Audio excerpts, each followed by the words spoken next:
Hi and welcome to Homo Ludens, the channel on history and board games. In today's video, we're going to do something a bit different. As you can see, I'm not sitting in front of my desk next to my board games. I'm in the middle of Paris, in front of l'Hôtel des Invalides. What we're going to do today is talk about real war games. And for this new series, we're going to start by talking about how the French army in the 18th century was using super detailed models to prepare their battles. In today's video, we're going to talk about les plans reliefs. Yes, y'all, steady playing the war. Too young to sip alcohol at the bar. I'm ready to jet, girls acting bourgeois. Yo, keyed all, let me hold the keys to the car.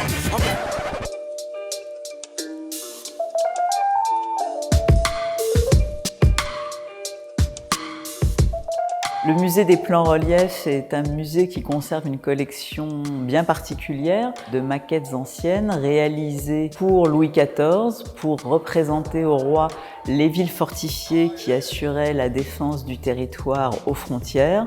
Et cette collection a été enrichie de manière régulière jusqu'en 1870, jusqu'à Napoléon III, pour montrer l'évolution de ces défenses à travers le temps. La collection française a eu différentes spécificités par rapport aux autres. C'est celle qui a eu une longévité dans le temps la plus importante puisqu'elle a été enrichie jusqu'en 1870.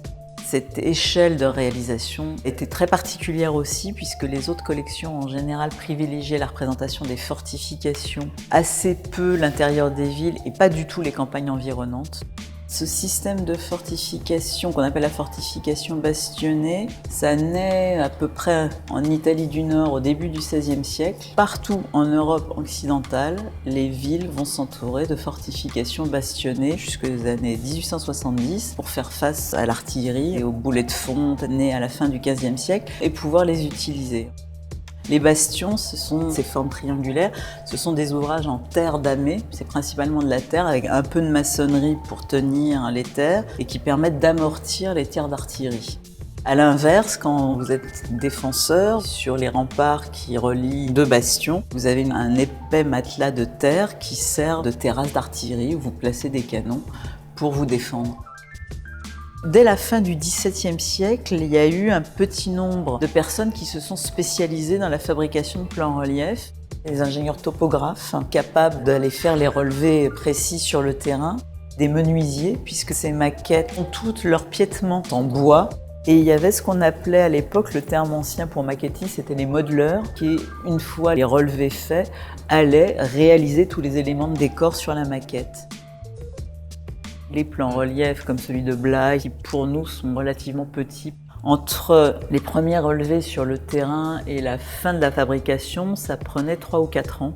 De 1668 à 1750, les plans reliefs étaient fabriqués dans les villes représentées, acheminés jusqu'au roi, d'où la nécessité, dès le départ de la collection, d'avoir des œuvres démontables. Vous voyez que les découpes sont totalement irrégulières et donc on peut imaginer qu'à l'origine, on avait vraiment l'impression qu'il s'agissait d'une maquette d'un seul tenant. On est vraiment dans un art de la guerre, comme ça s'appelait à cette époque-là, qui est la guerre de siège. Quand on va mener un siège, on encercle une ville, il n'y a pas énormément de mouvement de troupes. On ne va pas le mener n'importe où, on ne va pas attaquer l'ensemble de la ville, mais son point faible. Soit on connaissait déjà bien les villes, soit on envoyait des espions pour analyser les forces et les faiblesses de la ville à attaquer. Donc là, autour d'un plan relief, on pouvait se retrouver et dire le point faible c'est là, on va attaquer là, on va se mettre sur cette colline, etc. C'était conçu pour faire en sorte que le défenseur, depuis l'intérieur, avait une vision périphérique totale. L'assaillant, lui, quand il arrivait, petit soldat, ne voyait dépasser que le sommet du rempart et ne savait pas exactement quels sont les éléments défensifs exacts qui composent la fortification. Après la Révolution, donc sous Napoléon Ier, quand l'école polytechnique a été créée, une fois par an, les élèves officiers et élèves ingénieurs venaient à la galerie des plans reliefs pour mettre en application la théorie qu'ils avaient vue en cours. Ils avaient effectivement des exercices à faire, à la fois concevoir une fortification et attaquer une fortification. Puisqu'après la défaite de 1870, on a imputé une des causes de la défaite à la mauvaise formation des cadres des armées françaises. Et donc on a entrepris un énorme mouvement de formation de tous les corps d'armée. L'idée, c'était de leur montrer concrètement l'état des fortifications européennes qu'ils étaient susceptibles de rencontrer en cas de conflit. Donc on a produit au sein de la Galerie des Plans Relief des reproductions des différents ouvrages fortifiés existants en France et en Europe pour servir à l'éducation des différents corps d'armée. La suite des plans relief, après la guerre de 1870, quand les portées de tir d'artillerie ont considérablement été accrues, là on était dans les portées de tir qui étaient plutôt de l'ordre de 2 km à 3 km, et donc la puissance des tirs faisait qu'aussi les fortifications bastionnées qui étaient encore utilisées ne résistaient plus correctement à la puissance des nouveaux canons. On a revu totalement le système défensif français qui était en place depuis Louis XIV. Et l'idée, on le voit bien ici, on est dans l'est de la France. L'ennemi, c'était plus les Espagnols, mais c'était l'Allemagne. On va établir, en fait, à partir des années 1874, sur toute la frontière nord-est de la France, un nouveau système défensif de forts détachés.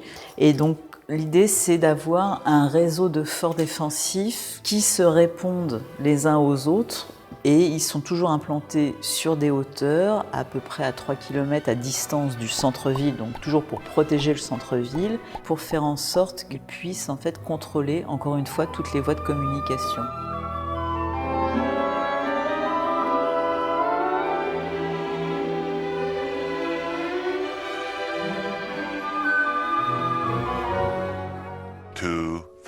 Years later. Okay, so I'm back home in Denmark. It's been almost a year since we recorded that episode at Le Musée des Plans Relief in Paris. I hope that you didn't struggle too much with the French and that all the subtitles went great.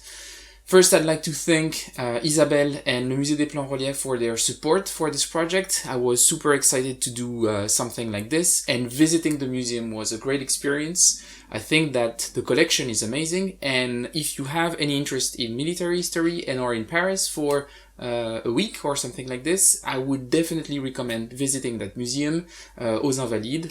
A very fun visit. Okay, so now that we've virtually visited this museum and talked about Les Plans Relief as a military tool to prepare siege in the era of siege warfare, I would like to bring this topic back to what we are interested in specifically in this channel, war games. And here the idea is to talk about war games that are good at representing that specific era of our military history. So on the strategic level, I think there is one obvious choice of games that I would recommend, and that would be No Peace Without Spain by Compass Games.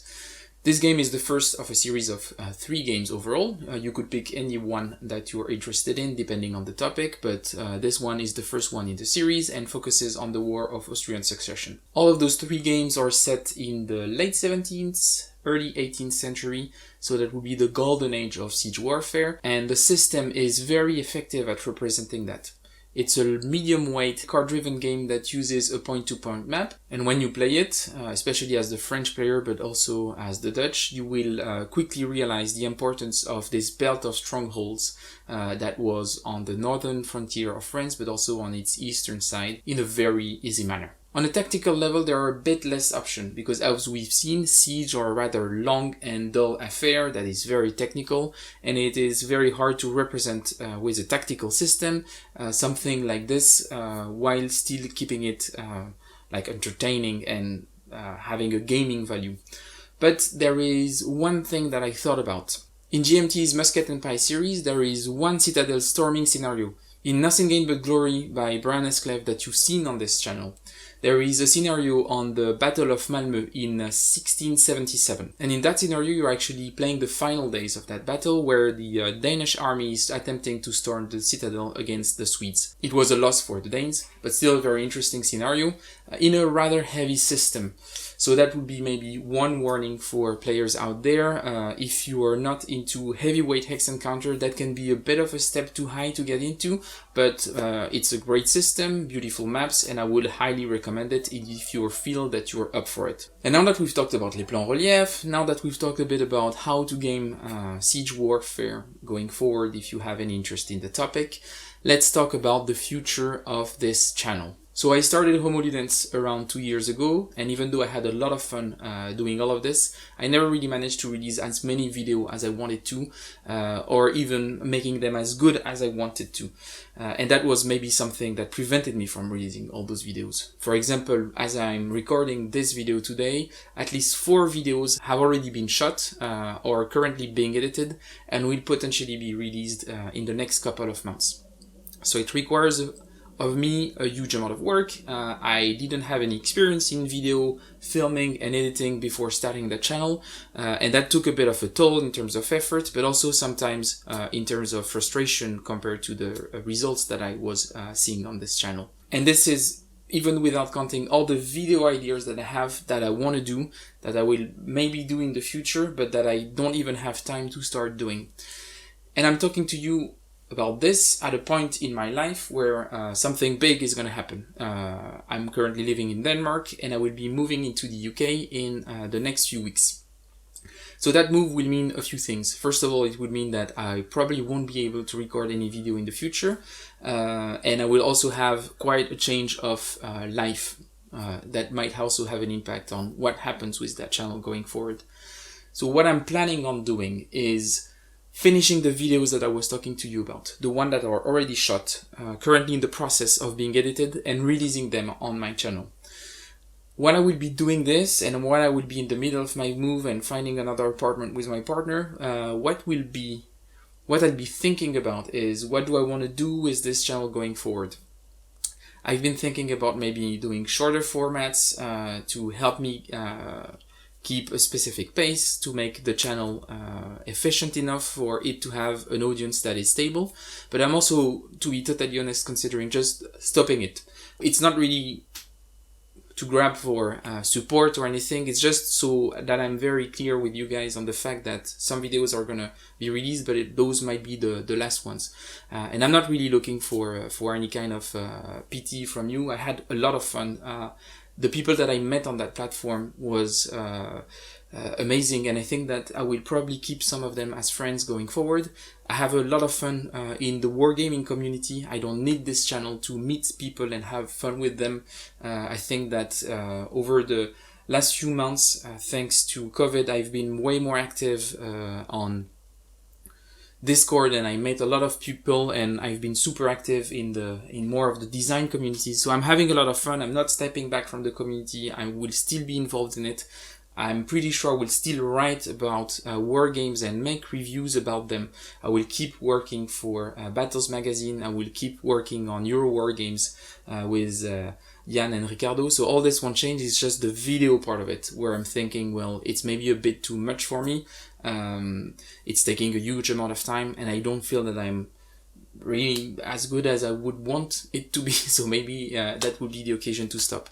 This is not sure, of course. As I said, I will take the time to think about it, but for now, at least it will be on pause for a while. But anyway, I would like to thank all of you for your support. It was 2 awesome years. It was really great to release those videos. Some of them really exploded and worked really well, and I was very super happy with the feedbacks that I got from it, and I wanted to thank all of you. I think we have an awesome community. I see it every day when I go on BGG and look for player aids, but I think I also see it not every day on my channel because I don't post enough content, but at least on a monthly basis when I see the reactions to the videos that I publish here. And I wanted to thank all of you. I will keep you guys updated. Expect a few videos to come up. There are a few ones that I hope that you'll enjoy quite a lot. I'll keep doing maybe a couple of hidden gems for no enemies here, and that might be the end of it. But once again, thank you for everything, and play well.